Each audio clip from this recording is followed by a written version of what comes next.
Jésus a parlé des inquiétudes. Il a dit cela, il dit, et puis après il va continuer, ne vous inquiétez pas, regardez les oiseaux du ciel. Il va revenir, ne t'inquiète pas, ne t'inquiète pas. Il parle ici de certaines émotions. Et c'est ça que je veux dire. Mon thème, je vous ai dit, mon sous-thème de vaincre la mentalité de l'Égypte, c'est résister aux mauvaises émotions. L'inquiétude, ça fait partie des émotions. Quand la mentalité de Pharaon ou de l'Égypte ou de maman est dans l'esprit d'une personne, elle a des réactions. Et je veux juste que tu regardes ces symptômes-là pour décider que tu vas finir avec eux. Parce qu'il faut que tu leur résistes. Quelqu'un donne un bon amen. Quelqu'un donne un bon amen. Alléluia. Lorsque la mentalité de l'Égypte est dans la vie d'une personne, la mentalité, ce sont des enrichements de démons. Les vieux, et comment tu l'entends? C'est juste des sensations intérieures. Il ne faut pas faire ceci, va comme faire cela. Et ça va te faire les mauvais choix, te faire prendre les mauvaises décisions. Ok? Alléluia. Amen. Alors Dieu dit donc ceci. Lorsque, tant que l'esprit de Pharaon ou de l'Égypte est dans le cœur d'une personne, elle est toujours insatisfaite. Une insatisfaction chronique. Comment je peux savoir que,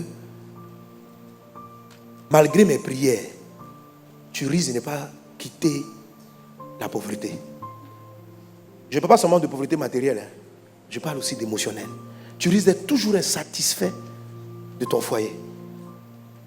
Tu risques de toujours te bagarrer et avoir des crises répétitives dans ton couple. Tu as pris, tu composes avec un sentiment et des émotions qui ne peuvent pas rentrer en Canaan avec toi. La promesse, les visions que tu as vues des immeubles, même si cela arrive, ça sera de très courte durée. Est-ce qu'on est ensemble? Est-ce qu'on est ensemble? Donc parmi ces sentiments-là, je les cite rapidement. Vous avez la colère. La colère, quelqu'un qui est tout le temps coléreux, c'est quelqu'un qui est insatisfait. Il est insatisfait du comportement des gens. Il n'est pas content. Monsieur n'est pas content. Tu es toujours en colère. La colère est un signe. Je peux te dire que même si tes affaires marchent aujourd'hui, demain, quelque chose va se passer, ça va s'arrêter. Parce que tu te comportes exactement selon ce que l'information qui est dans ton sang est en train de te dire de te comporter. Tu dois traiter avec ça. Au départ, Israël n'a pas dit qu'ils ne vont pas dans Canaan. Mais la voix intérieure qu'ils n'ont pas chassée a pris le dessus. Ah, il faut que tu gagnes ce soir, ce matin. Il faut que tu aies la victoire. Il faut que tu sois délivré. Alléluia. Et regarde, Nombre chapitre 11. L'insatisfaction. Nombre chapitre 11. Verset 5. Lisons ensemble. Nous nous souvenons des poissons que nous mangions en Égypte. Vous voyez, écoutez. Exode 16. Dieu leur a donné du pain et de la viande. Et Dieu ne leur a pas donné n'importe quel pain. On va le voir peut-être tout à l'heure. Exode 16 dit, Dieu, Moïse, quand ils ont vu la manne, et puis ils ont dit, manne là. Dieu leur dit, voilà ce qu'il dit. Il dit, c'est le pain du ciel. Il y a un autre passage dans les psaumes qui dit que les Israéliens ont mangé le blé du ciel. Je crois que la manne, c'est certainement la meilleure nourriture en termes de nutriments que l'humanité a connue. La nourriture qui vient direct du ciel. À l'intérieur, il y avait de la protéine, il y avait tout. C'est pour ça qu'ils ne sont pas morts de maladie. C'est-à-dire, c'était des remèdes. C'est un plat. Donc quand j'ai commencé à comprendre ce que c'était que la manne, j'ai dit, oh Dieu, donne-nous, on va goûter un tout petit peu. Alléluia. Mais on a plus que la manne, on a Jésus. Amen. Jésus a tous ces remèdes-là en lui. Amen. Donc, en fait, quand Dieu te parle de la manne, la vérité, c'est qu'il n'y a ni besoin de caille, ni besoin de poisson. Il y avait du poisson dans la manne. Il y avait de la viande. Il y avait tout à l'intérieur. Mais ils ont vu la réponse de Dieu. Ils ont dit, manne. Ça veut dire, qu'est-ce que c'est? Et à un moment donné, malgré des mois et peut-être des années qu'ils mangeaient la manne, on arrive à Nombre chapitre 11, le texte qu'on a lu. Ils disent à Dieu, oui, on a la manne. Pour Dieu, pour compléter, leur a donné de la viande d'oiseaux, les cailles. Et voilà ce qu'ils disent. Nous nous souvenons d'être. C'est-à-dire, avant ils avaient la viande. Ils disent, Dieu, dans la vie on ne mange pas comment que la viande. On veut aussi le poisson. Nous nous souvenons des poissons que nous mangions en Égypte et qui ne nous coûtaient rien. Alléluia. Quelqu'un qui va rester pauvre ou qui va bâtir une entreprise, qui ne va pas aller quelque part, qui va tourner en rond sans la provision de Dieu, remarque toujours ce qu'il n'a pas encore. Et il s'énerve et il s'inquiète et il est en colère de ce que même quand il a la viande, il n'y a pas de poisson. Même quand il a le poisson, ce n'est pas bien salé. Même quand c'est salé, c'est trop salé. Même quand ce n'est pas trop salé, on a mis... Ça veut dire que l'esprit est toujours focalisé. C'est-à-dire que ce que Dieu fait, la personne ne voit pas. La personne voit ce que Dieu n'a pas encore fait. Je te dis que tant que tu vas raisonner comme ça, tu ne t'en sortiras pas. C'est une mentalité qui te ramène en arrière. Et les signes, ce sont des sentiments. La manière dont tu regardes la maison dans laquelle tu es, les gens avec qui tu es. Si tu es toujours insatisfait, regardez, ils disent nous voulons du poisson. Et puis ils disent aussi, qui ne nous coûtait rien. Les gens qui vont rester pauvres, ce n'est pas ton cas, non, je dis ce n'est pas mon cas. Mais il faut que tu changes. Les gens qui vont rester pauvres, ils trouvent toujours que le passé était... Bon, ça c'est réel quand même. Que le passé est moins cher. Leur esprit est en arrière. Et le pain, en montant, regardez, il dit, en Égypte, ça ne nous coûtait rien. En montant, le pain est combien aujourd'hui? En notre temps. Hein? Oui, près de 200 francs. Avant, frère, le pain. Moi, je me souviens, en tout cas, à mon époque, mais il y a les doyens même qui sont là bien avant nous, avec 25 francs, frère, j'allais à l'école primaire. Avec 25 francs, j'étais riche. Avec 25 francs. Avec 25 francs. Donne-moi 25 francs. 25 francs. Mais 25 francs, quand je rentre à l'école, tous mes camarades de classe, je suis l'homme prospère. 25 francs. 25 francs. Les amis me groupaient à la fin à la récréation. Mohamed, on partage un peu. Il y avait un camarade de la même, il me dit, il dit, bon, je suis ton grand frère. Je dis oui. Il dit, bon, si les 25, toi tu as 10 francs, moi j'ai 15 francs. Bon, il m'intimidait un peu, quoi. Donc je lui donne 15 francs, je prenais 10 francs. Mais avec mes 10 francs, j'avais mon petit pain maca. Je ne sais pas, mais je mangeais avec 25. Bon, aujourd'hui tu donnes 25 francs même à un enfant. Tu sais qu'il peut mal te parler.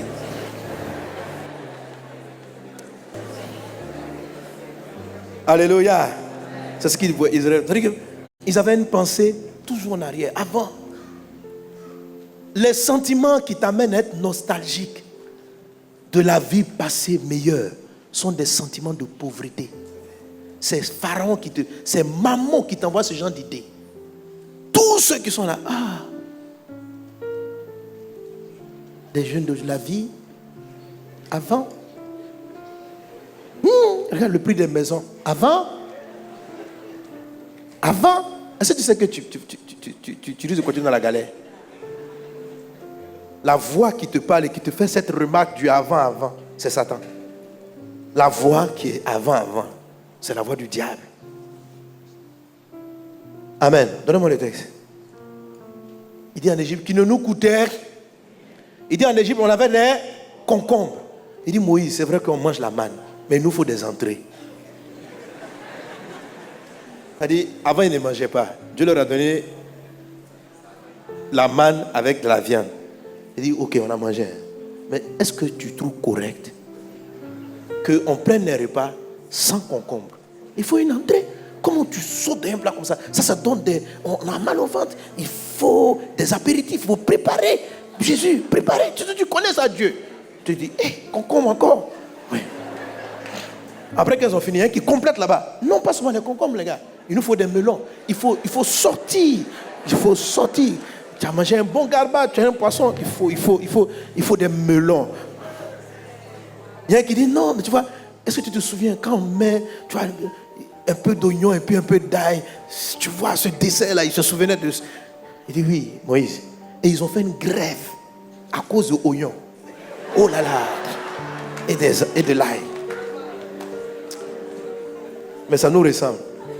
Vous savez, ces histoires sont écrites à cause de nous. Et quand tu les observes, tu vas te rendre compte que ce qui a fait qu'ils ne sont pas rentrés en Canaan, c'est ce qui fait que beaucoup de chrétiens, après 10 ans de vie chrétienne, ne voient pas le bout des promesses de Dieu s'accomplir. Ce n'est pas normal. Tu as trop duré dans la galère. Amen. Tu as trop duré en ton cœur en train de battre si tu vas payer ton loyer. C'est pas normal de sortir un moment, d'avoir un bon travail et puis après de tout perdre. Le lendemain, quelle est cette vie-là? Mais comment tu sais? Je te dis que c'est un esprit qui t'attire vers ton passé. C'est une voix intérieure. Tu dois la combattre. Quels sont ces symptômes? C'est l'insatisfaction. Comment je sais qu'elle est? Je ne sais pas. Sur le plan émotionnel, Dieu te donne un mari. Amen. Mais.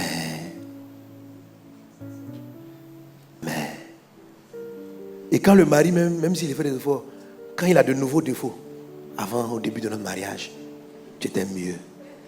Mais pourtant, au début, tu étais tout fâché avec moi. Oui, j'étais fâché, mais je te disais. En fait, les gens ne se rendent pas compte. Quand la mentalité de l'Égypte est là, vous focalisez sur ce qui ne va pas. Et vous avez très peu d'appréciation pour les bonnes choses que les gens ont. C'est qu'ils ont l'impression qu'ils n'ont aucune bonne qualité. Donc, même quand il a de nouveaux défauts, même, c'est maintenant que tu lui rappelles qu'avant, ça coûtait moins cher. Avant, tu étais plus gentil que maintenant. Il dit, je pensais que toute ma vie. Bon, quand tu parlais, moi, je pensais que j'étais trop mauvais même. Je ne sais pas qu'il y avait plus mauvais que ce que... Donc maintenant, tu viens d'ajouter que qu'à ma mauvaise vue, parce que je viens d'une nouvelle mauvaise vue. Frère, ma fille, tu ne vas pas t'en sortir.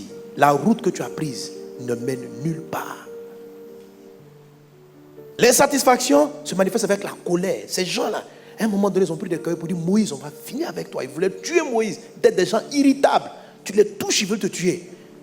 L'esprit de maman produit le même effet. Les sentiments de colère, la haine, les satisfactions chroniques, la dépression. En Nombre 14, Israël a fait une dépression. Ils ont pleuré toute la nuit.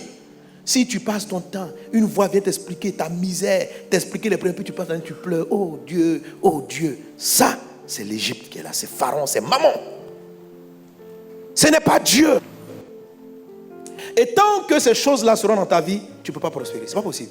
Tu ne peux pas avoir les miracles de Dieu. Tu ne verras pas l'action de Dieu. Tu dois prendre une décision radicale aujourd'hui. Dis, je ne serai plus triste. Je ne vais plus déprimer. Écoute, je t'ai expliqué que les démons se cachent derrière des forteresses. 2 Corinthiens 10, verset 4, le passé va en parler. Et les forteresses sont des raisonnements. C'est-à-dire des systèmes logiques qui couvrent le problème. Et le démon de pauvreté, le démon qui bloque tes affaires, le démon qui engendre des maladies étranges dans ton corps, parce qu'il y a des maladies qui participent à la misère, à la pauvreté émotionnelle. Le démon là, il est caché derrière un raisonnement.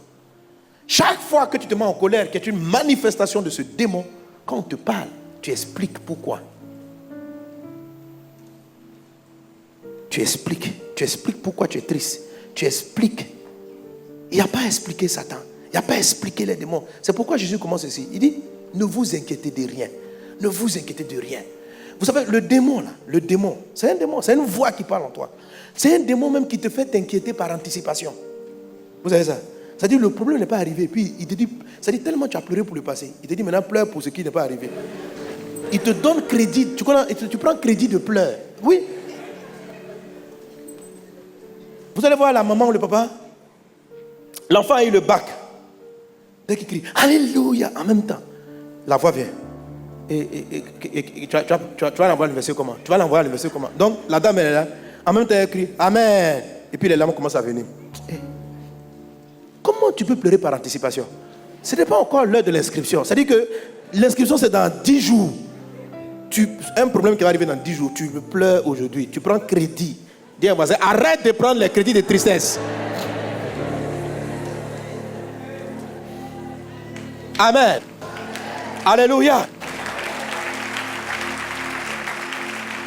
Quand Dieu fait une bonne chose aujourd'hui, tu dis Amen. Mais est-ce que ça va changer quand je vais arriver à la maison? Même quand aujourd'hui j'ai compris la parole de Dieu. Chérie, je change. Je dis, allons-y, on va voir.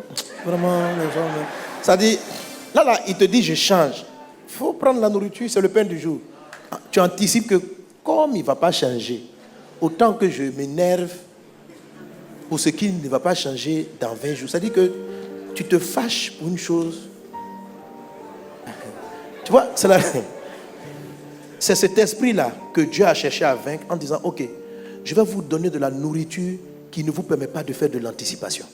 Je vais vous donner la nourriture au jour le jour.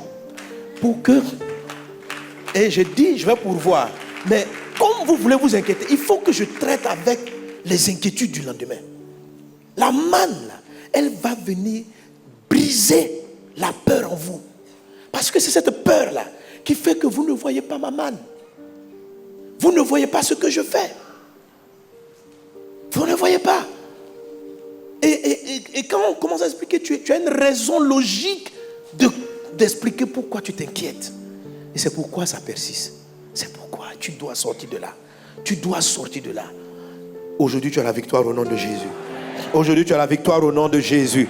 Aujourd'hui, tu as la victoire au nom de Jésus. Alléluia. Alléluia. Amen. Amen. Et c'est ce qu'on a lu encore, Ésaïe chapitre 53.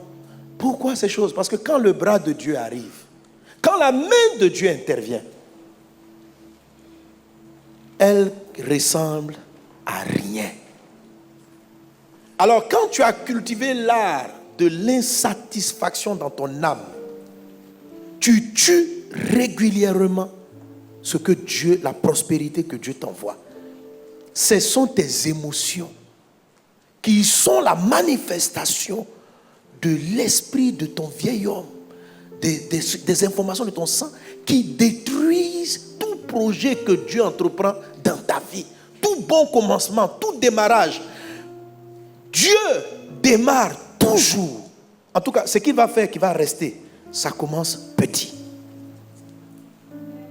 Alléluia. Alléluia. Je vais vous faire remarquer que la plupart des gens qui ont vécu les plus gros miracles, qui ont vécu de grands miracles, on ne les cite même pas dans les disciples de Jésus. Vous savez, ce n'est pas le fait de... Bon, l'extraordinaire donne un effet waouh, mais ça ne change pas une vie. C'est éclatant. L'éclat ne change pas les vies.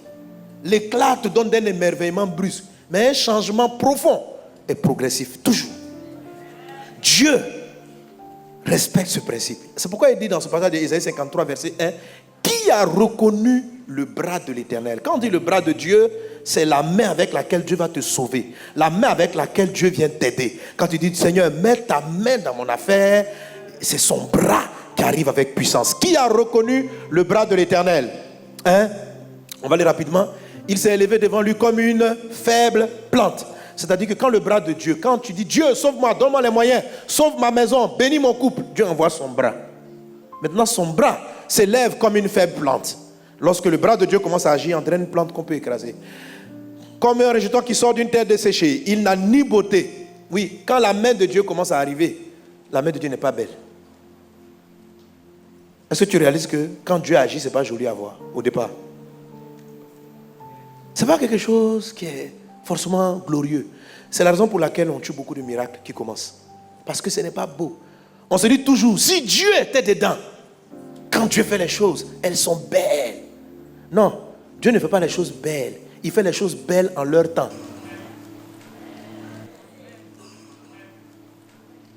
Amen. On se trouve avec des passages qui disent, c'est la bénédiction de l'Éternel qui enrichit, elle n'est suivie d'aucun chagrin. Je te dis tout à l'heure un mot là-dessus. La bénédiction de Dieu. La bénédiction de Dieu, mais je te dis ça en même temps. Dieu ne commence pas par la bénédiction. C'est quand Dieu bénit qu'il n'y a plus de chagrin. Mais avant qu'il ait béni, là, il y a un peu de chagrin. Tu sais, est-ce que tu sais que Dieu a créé les 6 jours de la création, Dieu n'a béni aucun jour. Il a dit simplement, chaque jour est bon. Dieu a fait le premier jour, il dit c'était bon, c'était bon, c'était bon. Le dernier jour, c'est là qu'il a dit, Dieu se reposa et Dieu bénit. Ok? Donc, il y a des choses que Dieu fait dans ta vie, c'est bon. Mais comme ce n'est pas béni là, c'est quand c'est béni, il n'y a pas de chagrin. Mais quand c'est bon là, il peut y avoir chagrin. Nous sommes ensemble. Amen. Dieu te donnait un mari. Il vit que c'était bon. Et nous avons encore béni. Il y en a qui croient que Dieu bénit même purement le mariage. Ce n'est pas le mariage. Dieu dit, je vous bénis, soyez féconds. C'est la façon, c'est que votre couple va produire qui est béni. Ce n'est pas le fait de vous être rencontrés là qui est la bénédiction. Quand vous vous mariez, c'est très bon. Mais ce n'est pas encore ce qui n'est pas suivi de chagrin. Un mariage peut être suivi de chagrin. Il y en a même. Il faut essayer, tu vas voir. Alléluia. Alléluia. Amen. Alors dès que les gens ont 2 petits chagrins, est-ce que c'est vraiment Dieu qui m'a donné? Si Dieu m'avait donné, la Bible dit c'est la bénédiction de l'Éternel qui enrichit. Elle n'est suivie d'aucun chagrin. Tu comprends mal. Tu n'as pas compris. Il n'a pas encore béni. Il s'apprête à bénir. Mais il n'a pas béni. Il fait d'abord des choses bonnes. Premier jour, c'est bon. Deuxième jour, c'est bon. Troisième jour, quatrième jour, cinquième jour, sixième, septième jour. Il dit maintenant j'ai béni. Je vais bénir. Et c'est quand il a béni, il n'y a plus aucun souci.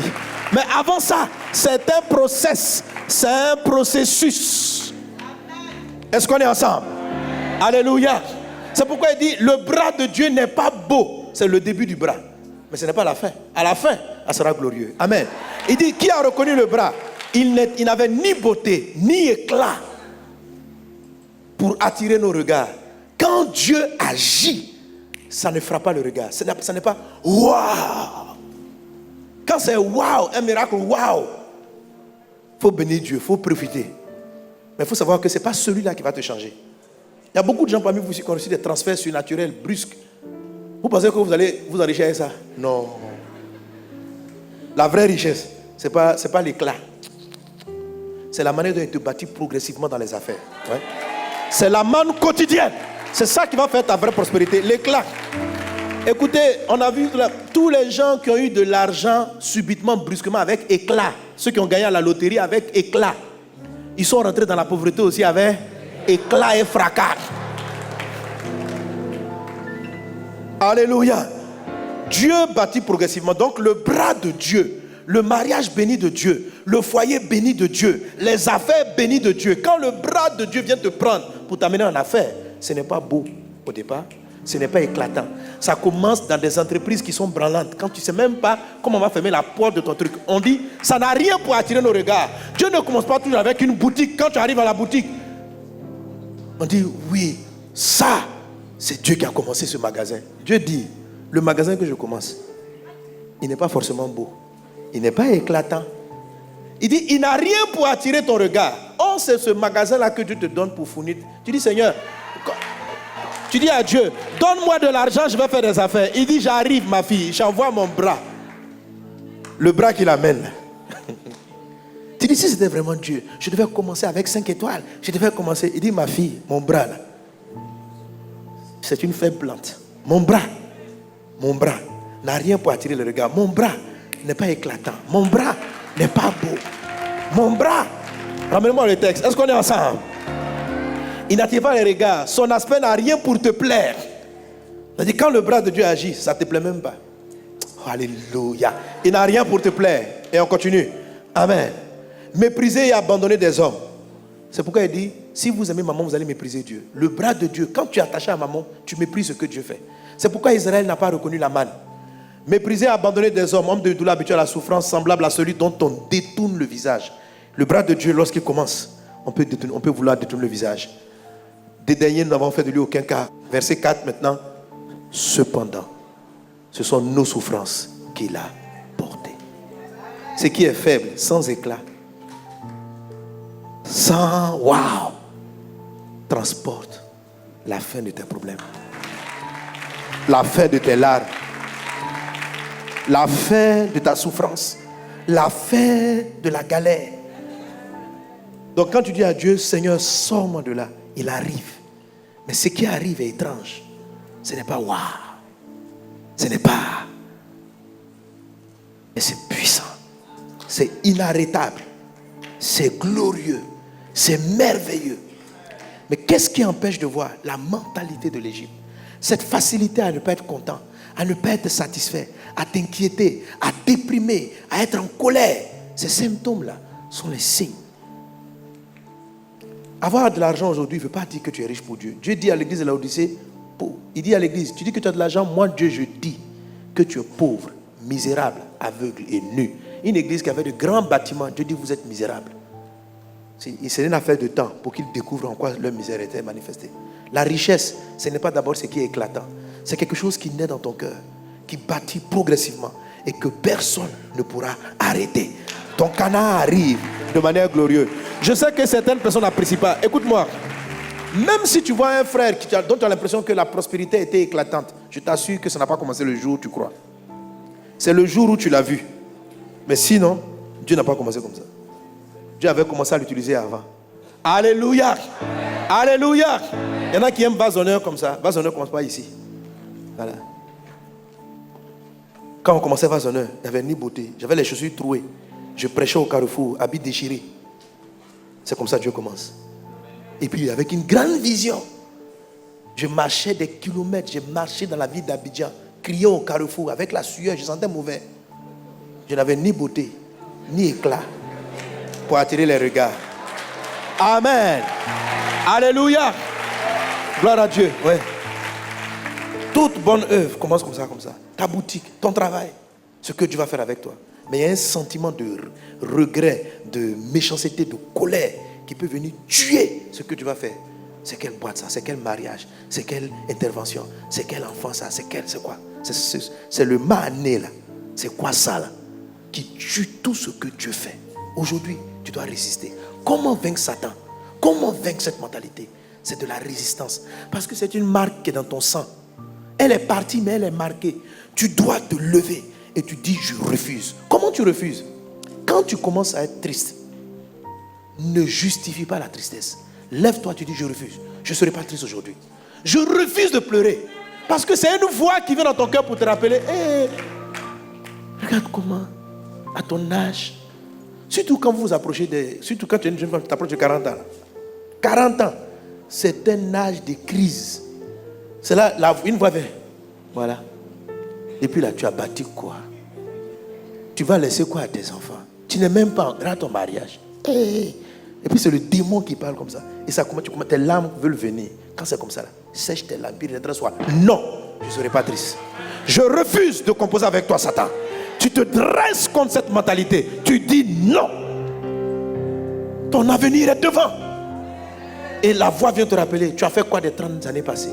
Voilà 20 ans que tu vis. Tu n'as rien fait de bon dans ta vie. Tout ce que tu as entrepris est parti. Ton premier mari est parti. Ta vie est partie. Et puis tu regardes et tu as envie de pleurer. Mais ce que tu entends, ce n'est pas une raison. C'est un esprit. C'est l'esprit de maman. C'est l'esprit de l'Égypte. Combat-le. Ton avenir est devant. Je te dis, toi où tu es, tu vas réussir. Tu vas prospérer. Regarde-toi. Dieu t'a choisi. Ou tu es un choix de Dieu. Ce n'est pas pour rien que tu es venu à l'église. C'est Jésus qui t'a choisi. Mais tu passes par ton désert. Il fait venir la nourriture au jour le jour. Mais ça va continuer. La nourriture a duré 40 ans à cause des Israéliens eux-mêmes. La manne, c'était juste pour quelques mois. Tant qu'ils avaient la mentalité de l'Égypte, Dieu ne pouvait pas arrêter la manne. Jusqu'à ce qu'ils arrêtent de s'inquiéter. Jusqu'à ce qu'ils arrêtent de se soucier. Jusqu'à ce qu'ils aient confiance. Tu dois résister à la tristesse. Tu dois résister aux choses qui te font regretter ta vie, qui te font regretter ton passé, qui te font dire qu'avant était mieux. Cette voix-là, elle vient te tuer, elle vient pour te maintenir. Tu dois résister à la colère. Il n'y a pas de coléreux qui prospèrent. Les coléreux, là, ils ne prospèrent pas. Est-ce que tu vois les Bill Gates, là, ils sont nerveux dans la ville? Non. Ce sont des gens tranquilles.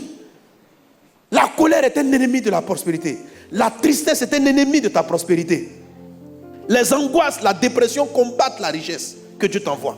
Ça t'empêche, ça aveugle tes yeux. Et tu ne vois pas ce que Dieu a commencé à faire avec toi. Je t'en supplie aujourd'hui, sois délivré de tous ces genres de choses. Il faut que tu avances. C'est pourquoi il dit, prospère à tous égards, comme prospère l'état de ton âme.